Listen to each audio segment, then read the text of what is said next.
जय श्री राधे। पूज्य श्री सद्गुरुदेव भगवान के चरणों में प्रणाम।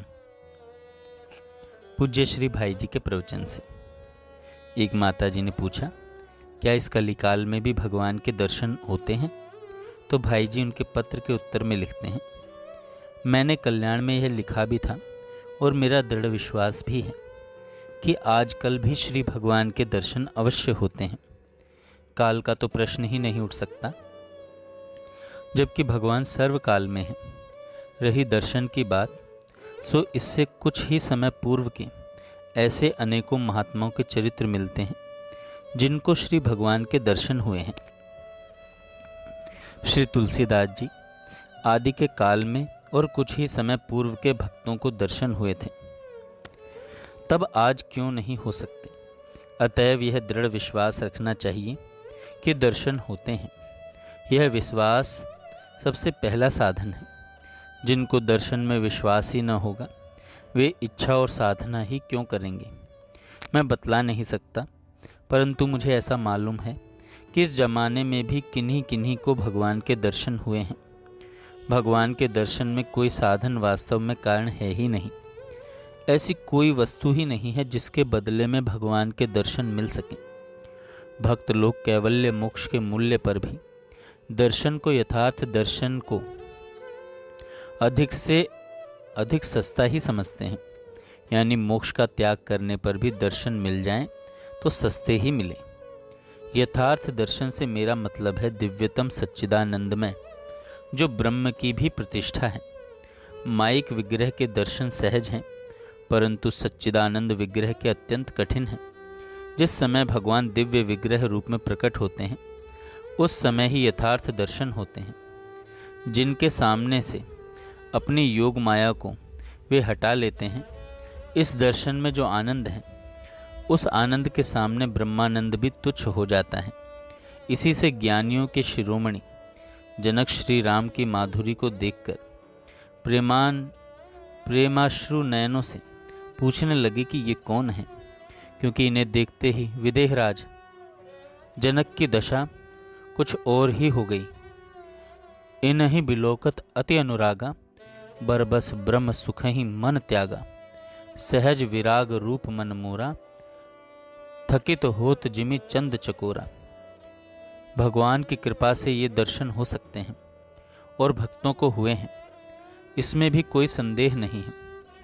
आपने सुगम रास्ता पूछा, सो पहली बात तो यह है कि भगवान की कृपा पर दृढ़ विश्वास किया जाए और उनकी कृपा के बल पर मन में यह निश्चय किया जाए कि दर्शन अवश्य होते हैं।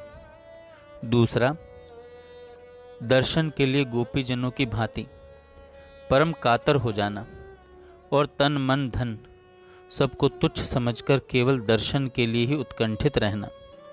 तीसरा, प्रहलाद की भांति भगवान के लिए बड़े से बड़ा कष्ट सहन करने के लिए तैयार रहना और आनंद से सहना।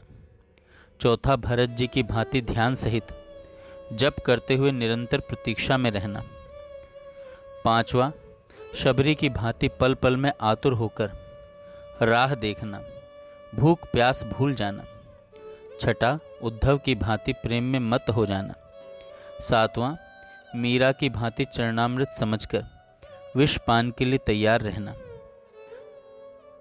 आठवां, श्री चैतन्य महाप्रभु की भांति विरह कातर होकर दिन रात फुफकार मार मार कर रोना। नौवां, विल मंगल की भांति हृदय में बांध रखना।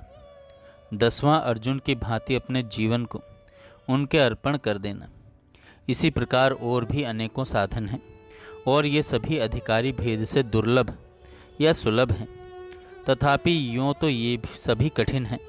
सुगम बात यह है कि भगवान को अपना परम प्रेमी प्रियतम मानना और उनसे मिलने के लिए हृदय में नित्य नवीन परंतु एक ही लालसा का सदा जागृत रहना। जिस क्षण यह लालसा हमारे मन में किसी भी दूसरे उपाय से शांत न होने वाली बेचैनी उत्पन्न कर देगी, उसी क्षण भगवान के दर्शन हो जाएंगे। इसमें सबसे बड़ी कठिनता भगवान को सबकी अपेक्षा बढ़कर प्रियतमों में भी प्रियतम मान लेना। यह मान्यता, यह समझ जब स्थिर हो जाएगी, तब लालसा उत्पन्न होगी। संपूर्ण लालसा एक बार उत्पन्न होने पर फिर कभी घटती नहीं है, बढ़ती ही रहती है। यह कभी कम होती तो है ही नहीं, क्योंकि पल पल में बढ़ना ही भगवान के प्रेम का स्वरूप है। अतः मेरी समझ में तो यही बात सबसे उत्तम और सुगम मालूम होती है कि आप सबसे पहले श्री भगवान को अपना परम प्रियतम बनाने की प्रबल चेष्टा कीजिए। भगवान के अनंत अपार गुणातीत गुण, उनके दिव्य माधुर्य, प्रेम, सौंदर्य, ऐश्वर्य, ज्ञान, बल, श्री आदि का मनन, बार बार उनका ध्यान, उनके पवित्र नाम का सतत जप करने से अंतःकरण की शुद्धि होती है और उनमें प्रियतम भाव बढ़ता है। ज्यों ज्यों प्रियतम भाव बढ़ता है, त्यों ही त्यों उनके स्मरण और ध्यान में अधिक अधिक आनंद आता है और त्यों ही त्यों स्मरण और ध्यान जीवन का स्वभाव सा बन जाता है। फिर उनकी झांकी होने लगती है। परीक्षाएं भी कभी कभी होती हैं, उपदेवताओं के उपद्रव भी होते हैं, परंतु उनकी कृपा का भरोसा रखने से सारे उपद्रव शांत हो जाते हैं और अंत में दुर्लभ भाव की प्राप्ति होती है। परम प्रियतम भाव की प्राप्ति के साथ ही परम प्रियतम भगवान के मंगल द्वार खुल जाते हैं। फिर लालसा उत्पन्न होती है और वह देखते ही देखते आग की तरह क्षण में ही विस्तार पाकर सारे हृदय को आक्रांत कर डालती है। इसी शुभ बेला में योग माया का पर्दा हटता है।